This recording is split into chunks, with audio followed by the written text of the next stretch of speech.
Hi folks, Ryan Honeyman here from Lift Economy. Many folks have come to us over the last 10 years and asked, how do I get more involved in creating an economy that works for the benefit of all life? They also ask, what skills and experiences do I need to help make this transition?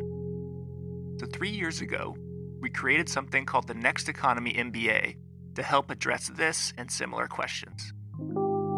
Lift Economy's Next Economy MBA is an online course that's designed for entrepreneurs, aspiring entrepreneurs, students, recent graduates, employees, and folks who want to learn more about transformational next economy strategies and businesses. Join the growing alumni network of nearly 250 alumni who've gone through this program and learned essential skills and hopefully built lifelong relationships for catalyzing businesses in the emergent and regenerative economy. So we encourage you to check out our course.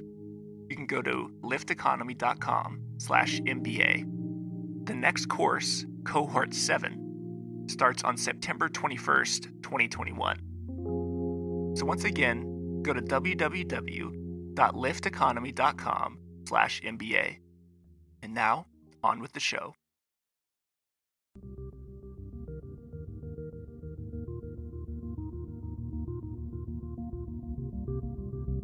Welcome to Next Economy Now.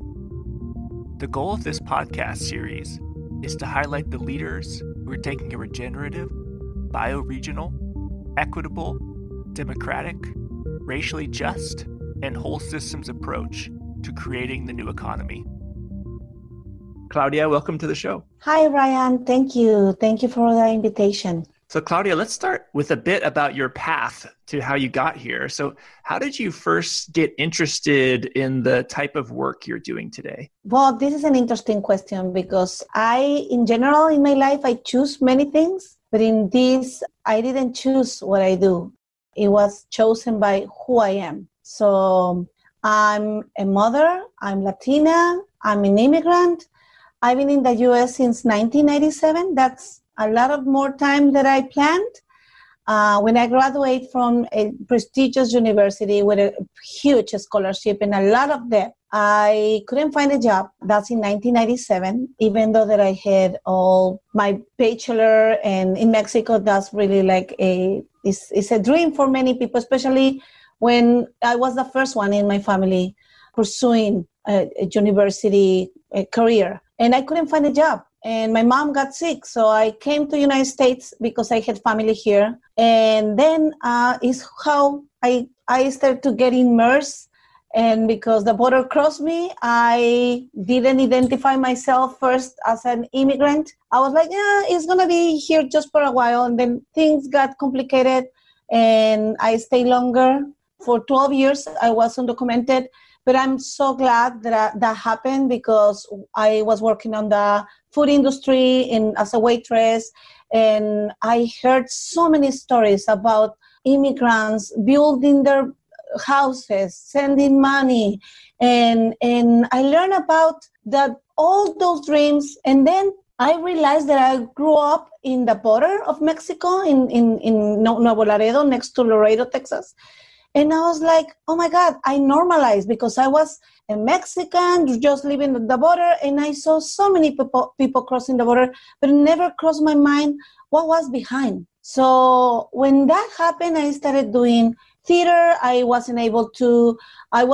working in the food industry, and I was doing theater on my own time, theater of the press. But when I was able to work using my interest and my passion, this is the short answer. That's why I'm doing what I'm doing, because I didn't see myself doing anything else than working with immigrant people like me. That's fantastic. And how did you come across Prospera? And tell me a little bit about how you started to get into the work you're doing now. I was working as a health educator in another place, and my co-director, my actual co-director, my beautiful Maria Arroyo Pascual, she came to the previous organization. We met, we had a cafe, we had a coffee, and then we dreamt together. We realized that we were aligned. And years later, she invited me to be a consultant because they were launching by then. It was Wages, no Prospera.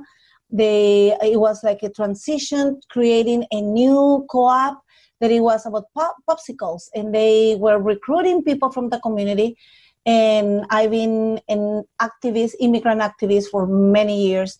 So I met so many people. I brought different community leaders, and they got into this new co-op. And then I got an offer to stay, and I wasn't sure because I was working as a health educator, and I didn't see myself. But then I fell in love because it wasn't just about educating, but it was about creating a new economy, and that was like a great step into creating the world that we deserve and claiming back our voices. So I was like, yes. So it's how I started in Prospera, because I fell in love with the model and with the participants also. Yes, absolutely. And you mentioned Wages. Can you just give folks a little bit of the history of Prospera? Like what was Wages, and then how did it transform into Prospera, just so folks know? Sure. Well, Prospera is an organization that has been like for 25 years, Ryan. So from those 25 years, the first 20 years, it was named Wages, and it has a really important history. Is indeed a reference for many people in the co-op world. For 20 years, Wages launched co-ops, house cleaning co-ops, and women, they create ownership. Indeed, right now there's still five co-ops that were born in those days. And then 5 years ago, when Maria and I started, we came to Wages when Wages became Prospera. It's the same organization. It just we did a little bit of makeup because we were like, after 20 years is important, and Prospera, it was easier. It launched better the name for the pronunciation. For those who speak English, who speak Spanish, they know that Wages can mean something else. So it was like we became Prospera. But no, it wasn't just the name. We were like, this is the time to embrace the co-op values and also embrace the dreams of all the Latinas, and also all the expertise and skills that all these amazing women have. So instead of like just launching house cleaning co-ops, we opened the gate, and it was like we jumped into do a different model, that we remain with the co-op values. We remain working with the Latina women, but we say we want to embrace what do they want. So now in Prospera, they bring their business idea. Sometimes they come in a group, sometimes they come by themselves. But the most important thing is about embracing the idea about reclaiming your roots of cooperation. So it's not only about the traditional co-op, but it's about going back to so many of us, we have experience in our countries. It maybe it's called Minga or Faena or Tarea. So that's the goal of Prospera. The Prospera is to acompañar, to have like being there for each other and making sure that people recognize what are their skills, what are their dreams, what are their skills. So they propose a business idea, and through different classes, and we refer them to different allies, we can see how that idea is going to impact the economy, how can they collaborate with other women. And so many times it becomes a traditional co-op where everyone is a worker owner, and sometimes it's one or two people creating a business that is cooperating with other businesses and embracing the idea of becoming a co-op as soon as they can. So that's Prospera and Wages. So we are the same. Got it. So if there's, for example, a group of 3 to 4 Latina women who would come to Prospera and say, hey, we want to start a business, but we want to learn more about the skills we need and maybe how to become a cooperative, like what kind of services or programs do you provide entrepreneurs? Yeah, we realized that it's not only about launching a business. Indeed, launching a business is just a vehicle. And that's something that we really see that is so important to work first with a mindset and with the power of every single person. So they realize, even though that all the oppression that we are facing, because we are in a country that is not ours, we are speaking another language, or we are like learning a language. And so it's so many times that there's an inner repression saying like, am I good enough? Can I do it? Do I deserve it? So launching a business is so hard for everyone. But when you have so many challenges, is the language, the legal status, and many other things, like just being a woman. The first thing that we do, we provide a program, is called Explora. Explora means explore, and it's 30 hours, intense 30 hours, where we meet once a week, 3 hours per week. We explore topics like wealth distribution. And when we see wealth distribution and they realize that it's not only about the well-known American dream, whether you believe or not, I don't, but we start like seeing the roots of why this economy needs a different voice, what we need to raise our voice. So it's not about launching a business because it's going to be about American dream. It's launching a business because we deserve it, because we deserve a better economy. So we talk about that. We talk about power and privilege. We talk about transformation of conflict. And we invite some allies, like organizations like Sustainable Economy Law Center. They are lawyers with expertise in co-ops, and we explore with them. That's why it's Explora. Explore with them the possibilities in legal entities, and we plant the seed. Explora is to plant the seed about a new economy, an economy that is possible where they are visible. And that's really hard to believe when you've been invisible. So that's the first step. And then the second step is about working one-to-one once that they graduate, and to evaluate where they are, because some of them, they already have a business, maybe informal business, and they don't recognize that they are entrepreneurs. They just see themselves as they are like struggling and trying to make it, help their local economy or their house economy. So once that they do that, we started doing a plan of action. They got referred to other organizations. They started doing their business plan. Some of them, they start like recruiting. So it's so many different steps parallel. At the same time that they are doing their business plan, they maybe are recruiting people for their business. So, but we are there. That's why we say we do acompañamiento. And acompañamiento, as I said before, that's a core value, and it's about being there. So it doesn't matter if we refer them to another organization. We all the time, we meet with them at least once a month to see how they are doing, and we use coaching for that. I love this focus on cooperatives, but maybe for folks who aren't quite so sure, why cooperatives, and why is there a heavy focus on that legal model in your work? A co-op model it brings the voice of those who usually don't have voice, because it's the possibility to be a worker owner, and it could be 2 people, 3 people. The biggest co-op in worker-owned co-op, it has around 2,000, and they provide house care, and it's in New York. So it's the possibility that to raise your voice, to have a vote, to make a decision. And that's why I said it's a mindset, because we've been trained to be employees, and that's nothing wrong if you are not exploited. But if you don't have access to profits, and you don't have access to evolve yourself and more realization as a human being. So when you have the opportunity to change that pattern in the modern times of Chaplin, and you have the opportunity to be a human being and to make decisions, it's going to be it's not easy.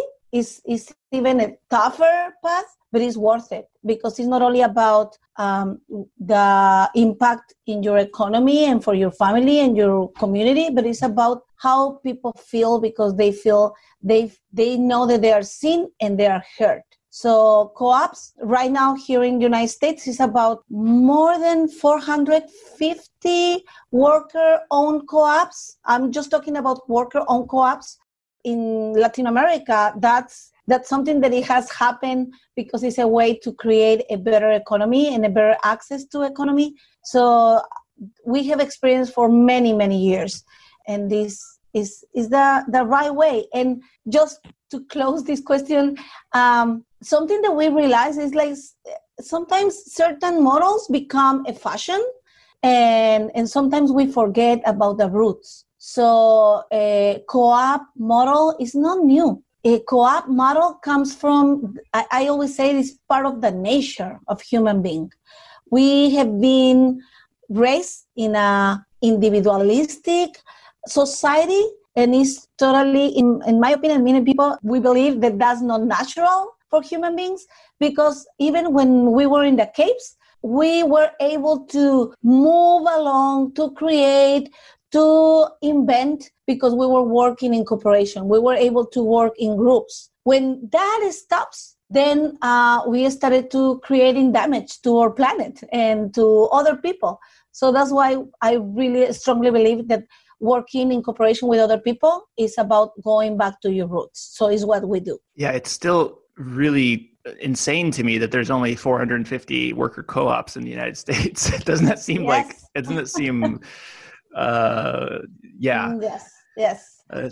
It's that number should be much higher. And maybe, it probably speaks to the sort of more individualistic sort of Western mindset, and I'm curious, do you find that Latina entrepreneurs, the co-op model is actually less of it's like, it makes more sense immediately to Latino entrepreneurs? Because I feel like a lot of Americans, they're always like, what? Why would you do that? Well, yes, 450 is so little because we are talking about salmons swimming against the current. And the current is, as you said, it's an economical system that is more economic system, more individualistic. And I wish I could say yes, it's easier for the Latino. In so many ways, we are into cooperation. If you ever been in a quinceañera, you're gonna know what is that.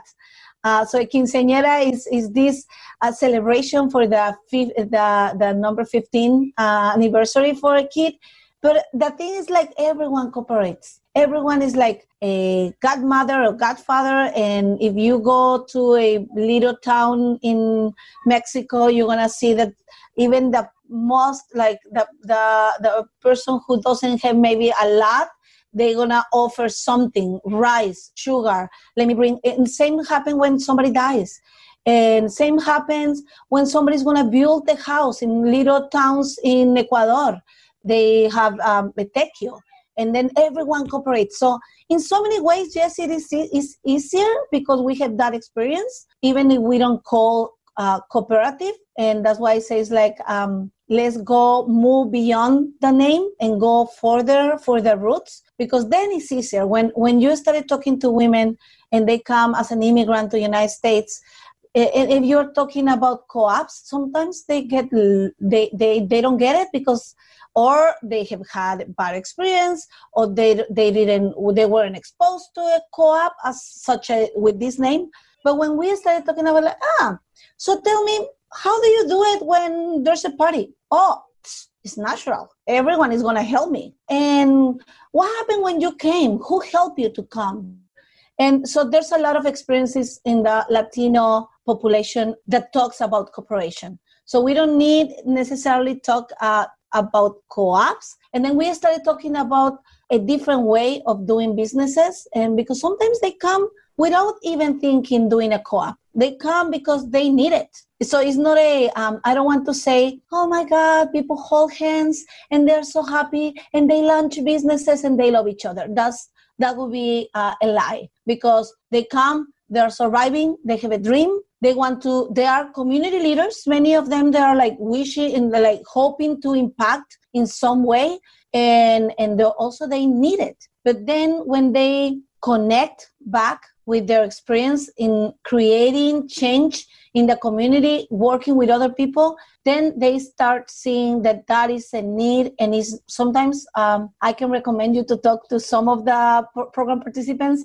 One of them says, is Ana Castaño, and I want to recall one of her quotes is like, there's no way, there's not an option, this is a need. And it's not, she's launching a co-op with nannies.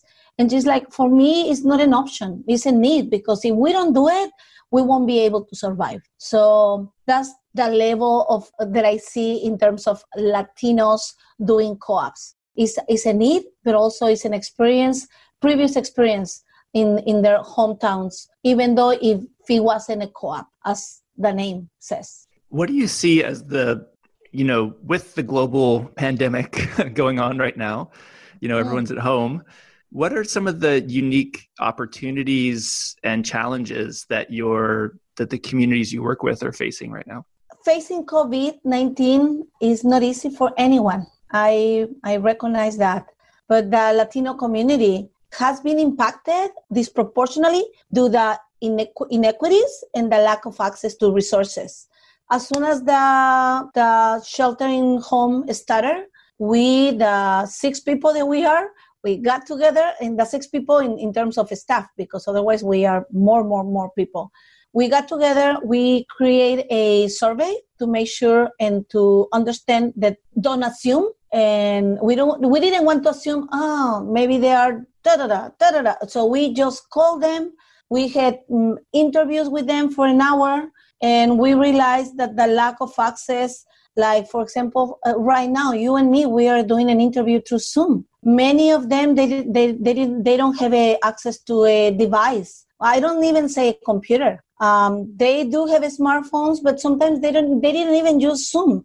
So we did a survey to understand what were the needs, and also understand what about the impact in terms of finances. Where did they have savings? And only 30% of them had savings of bigger than a month. And ideally, anyone, we will need 3 months at least. Right now, it's like almost 2 months. Many people that is middle class is already having problems. Imagine those who are just surviving and thriving. I want to also quote another entrepreneur, Anaí Rojas, and she said, in terms of the COVID, everyone is in the same ocean, but not everyone is in the same boat. There's fancy boats, there's like tiny boats, there's like tires in the middle of the ocean and people are holding from there. But there's even people without a boat fighting for their lives. So I think that this is the best way to exemplify and to say that with the population that we work, there's different levels. So one of the questions was like, are you able to work from home? And from the 59 people that answered the survey in a weekend, we realized that from those 59, it was only like 27% they were able to work from home, but they were working from home with few hours. So that's it wasn't enough. But we see in these 2 months, we've been working with them, and I can tell you more about the Resiliency Fund, how we create this fund that is not just giving money, but it's about creating a governance about this fund. And we've been meeting with them. We call other allies, other nonprofits, and even individuals. We put together a forum. So we've been right now we keep meeting. We continue meeting, and it's called Raising Our Voices, Levantando Nuestras Voces. The women there right now evaluating their business model. Some of them are getting ready. Some house cleanings are getting ready to start indeed tomorrow. One of them is going to start, Anaí Rojas. So it's going to depend. It depends. The boat is the impact. But I tell you, I'm sure that maybe not everyone is swimming without a boat. Some of them are. But I'm telling you, we need a bigger boat, because I bet that with the Latina immigrants, entrepreneurs that we work, we don't have any that it has a huge boat, fancy, that cross different continents. So that's how we are facing COVID. Hopefully that answered your question. Yeah, that was very helpful. And my wife is an immigration attorney for Community Legal Services at East Palo Alto. Do you know that organization? But she was telling me there was something passed for a stimulus for undocumented folks in California. Do you know if has that actually been given to folks in the community, or what's the status of that? Yeah, right now we are looking forward. There's a task force with Governor Gavin Newsom, and it's 125 million, I believe. And right now we are still waiting for what is next. Okay. And that's a unique proposal in terms of nationally, because we don't see that in other states. And I'm really grateful that is happening in California, but it's not enough. Yeah, $500 is not enough. Yeah, 125 millions is not enough. And what also in access to resources, we see that it has been some resources through the SBA and other channels. And sometimes because the lack of language or the language justice is not still happening the way that it should be. Meanwhile, people can translate or get help with somebody who helps them to apply. So many times the resources are over.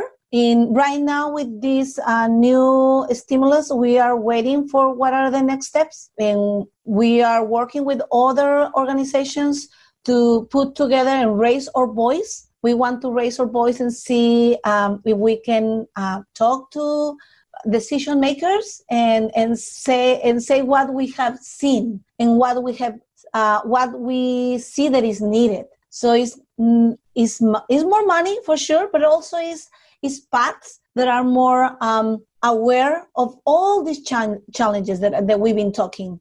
The access to technology, the language barrier. And so it's not only about the stimulus, it's about how we do it and how we give it to the people. And in terms of, what the pandemic has brought, are there any silver linings, or is there anything you're excited about that's maybe shifting that maybe wasn't even possible, 4 or 5 months ago? Yeah, and I'm a coach, and Maria Rogers is a coach, and we always use what are the possibilities? What are the new possibilities? What is the opportunity here? We see all these challenges, and it's true, but also we see this, maybe there's more consciousness from other people to realize how it feels when you are not able to be on the streets. Like that is the experience of many people because the legal status. So I think that it can generate more empathy from other people. It can generate more consciousness about the structures that we have in terms of health, in terms of education, in terms of access in general to power to the people. So I think that I'm really hopeful that this is going to help us it's a huge reflection. What are we doing with the economy? How we can create economy that is more for the people, and where are we investing our efforts and our money? And also the planet. And so I'm hopeful. And also in terms of businesses, we are doing coaching and one-on-one to see what is the model right now and what could be the model to respond this new reality. Because even though that the shelter in place is gonna eventually one day, hopefully soon, not soon. I'm not in rush. When it's time to go out, this world won't be the same. And then we need to be able to propose. We need to be able to raise our voice and to say this is what we need. So I'm hopeful about that. I'm hopeful that we can identify in a clearer way what is needed, because we realize that it's true that we are connected. Sometimes we forget, and it's about individualistic. And now we see how close we are. Whatever we do is going to impact the other people. I don't know if you know the In Lakesh from the Mayas. And the In Lakesh means you are my other self. And I think this is the time to realize how much wisdom there's in terms like this, like the Namaste, the In Lakesh, the Oventum, saying that, and it's in different cultures, recognizing that we are connected. And that's why cooperatives are amazing, because they recognize that it's not only about me, it's about us. So that's for me the biggest hope. And how do you, this is maybe a difficult question, but how do you feel about the country's political prospects this fall? Are you optimistic or pessimistic about this fall? Oh, Ryan. Uh-huh. I going back to the hope, I hope that one day it's not about the candidates and it's about the system, because it could be a great candidate, but if the system is not strong enough and is not responding to the needs of the people, then even that amazing candidate, and I'm not saying that there's an amazing candidate, I don't think so. But if in the possibility that we had an amazing candidate, if the system is not strong enough and is not collecting the voices and serving the people, then for me is just a discussion that keep us busy every 4 years. And I prefer to keep myself busy organizing for every day. So I'm not excited. That's the short answer. I'm not excited, but I'm excited about creating collective power. I'm more excited into that.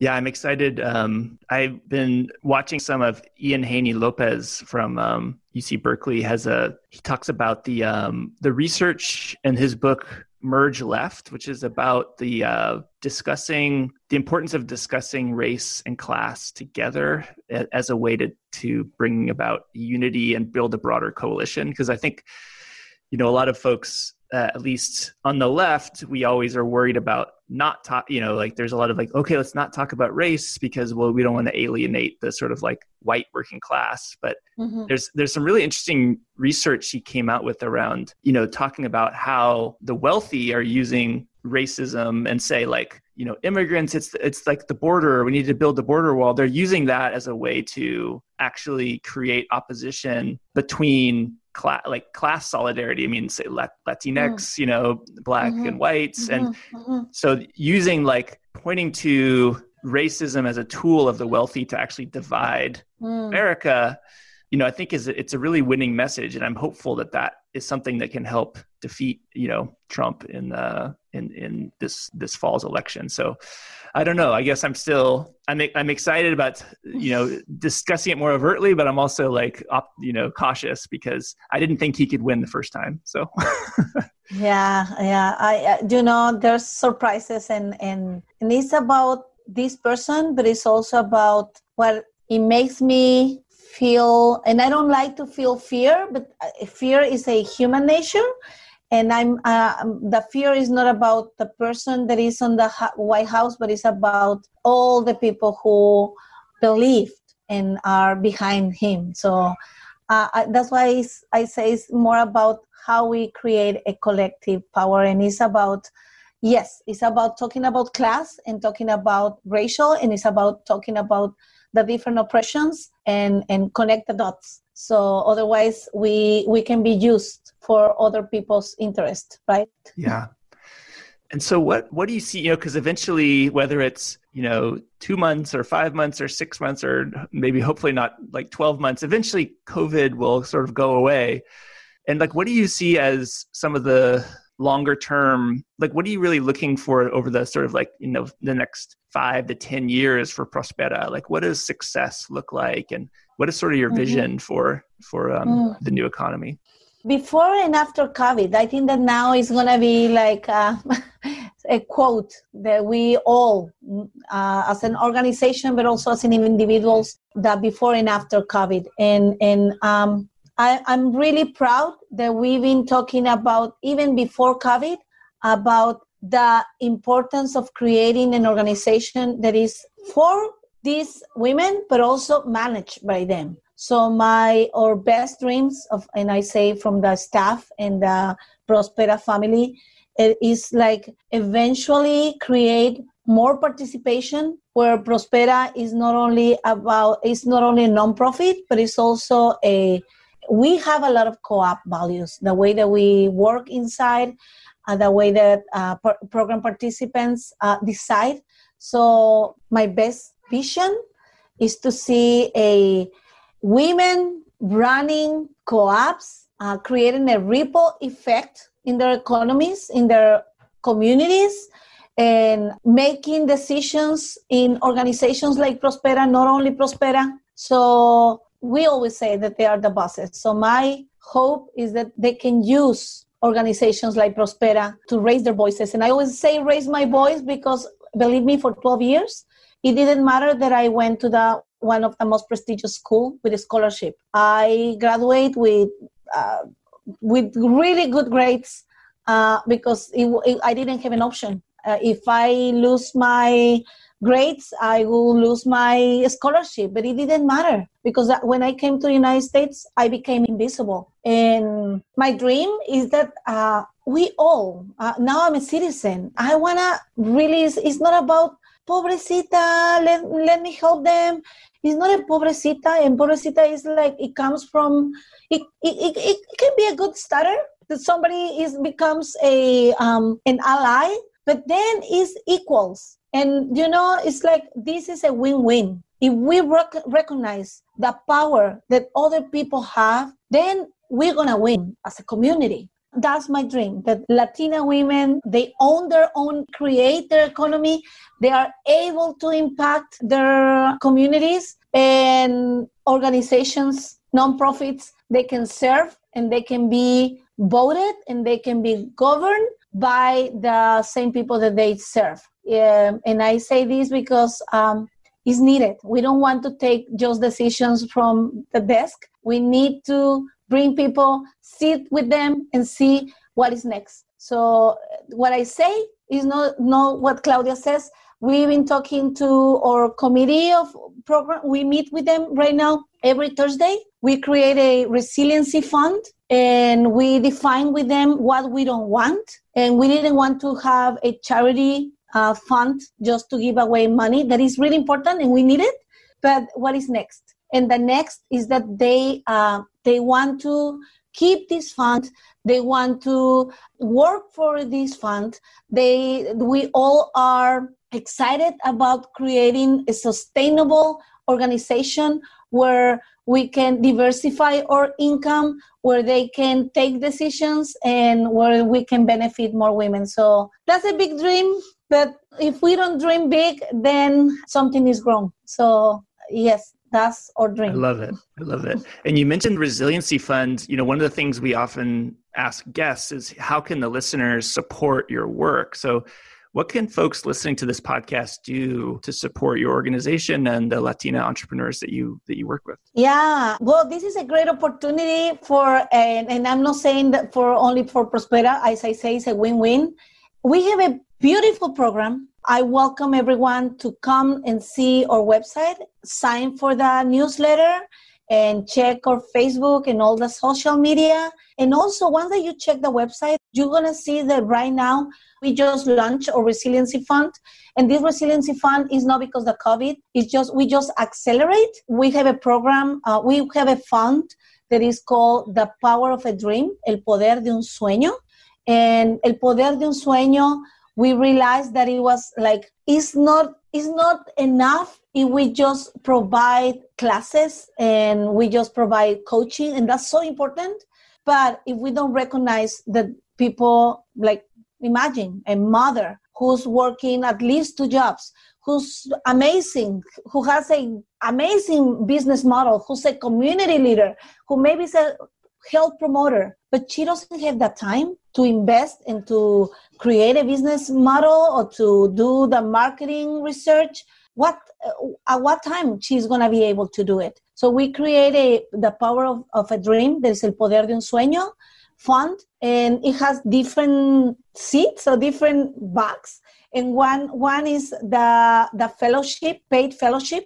So we were able to identify 3 fellows with different businesses, and we were able last year. We identified them, but it was 7 people. We didn't have the money to bring the 7 people.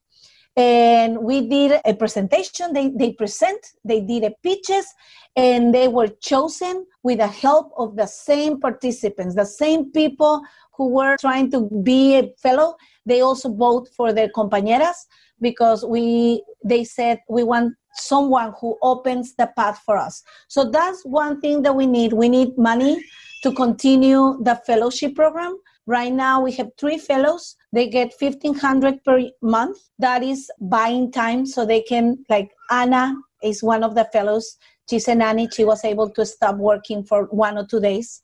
Anaí Rojas, she has a professional eco-cleaning, and she's launching this business for greenhouse cleaning. And now she has 6 more people with her. At the beginning, she had only 1. And right now, we have also Nancy Rosales, that it has paletas, popsicles. So these 3 fellows, it's going to be a year, but we need to keep this program, the Power of the Dream Fund. The other phase of this fund is the Resiliency Fund. We were planning to launch it next year, and COVID came, and we were like, we are not waiting. So the Resiliency Fund is recognizing that the entrepreneurs, when they are launching a business, a co-op, is not only about the business, but it's about their needs. We did a survey. We talked to them. So many of them, they don't have a health insurance. Many of them, they don't even in their lives, they have been in a vacation. And I'm not saying going out of the country, because maybe not everyone is able to leave the country. But I'm saying, like, just stop for 2 or 3 days. It's a privilege that they don't have. So it's about finding somebody who helps me with a kid when I need to take a workshop, because this is so important. So the Resiliency Fund is about recognizing that the access to create an equitable path. And we just launched it. We are distributing $28,000. Right now we have $51,000. We want $250,000. So we just need $250,000. I see there's millions and millions used for billionaires. We just need $250,000. And if somebody has an extra building that you are not using, please call me. We need a building too. So we can create co-ops, and we can, that women, they can access. That's also another dream. I imagine it would be amazing to have a hub for co-ops where women, they are launching their businesses, proving that they can do it. And those are the 2 things, the Resiliency Fund, or Power of the Dream, for the fellowship, and the Resiliency Fund. And if you're into real estate and if you want to help, is welcome. We are here for you. Love it. And what's the website, and maybe any social media so folks can learn more about Prospera and get in touch? Yeah, it's Prospera, like Prospera, co-ops, like COOPS.org, prosperacoops.org. And then you can sign for the newsletter. You can see and just follow the links for our different social media. And we have a newsletter all the time. We are writing from the program participants. If you want to know more about us, that's the best way. Excellent. Well, Claudia, it's been a pleasure speaking with you. I really enjoy it. I really support and love what you're doing. I am very optimistic about what you're building, and I think you'll be successful. I can just tell. Thank you, Ryan. And we're going to be successful, because this is for us, for all of us. So, yeah. So we are building a bigger boat. Love it. So, and this is for everyone. So thank you, everyone. Next Economy Now is a production of Lift Economy. To listen to all of our episodes, go to lifteconomy.com/podcast. That's LIFT economy.com/podcast. You can also sign up for our monthly newsletter at lifteconomy.com/newsletter. Please also rate and review our podcast on iTunes, Spotify, Stitcher, or wherever you get your podcasts. Thanks for listening.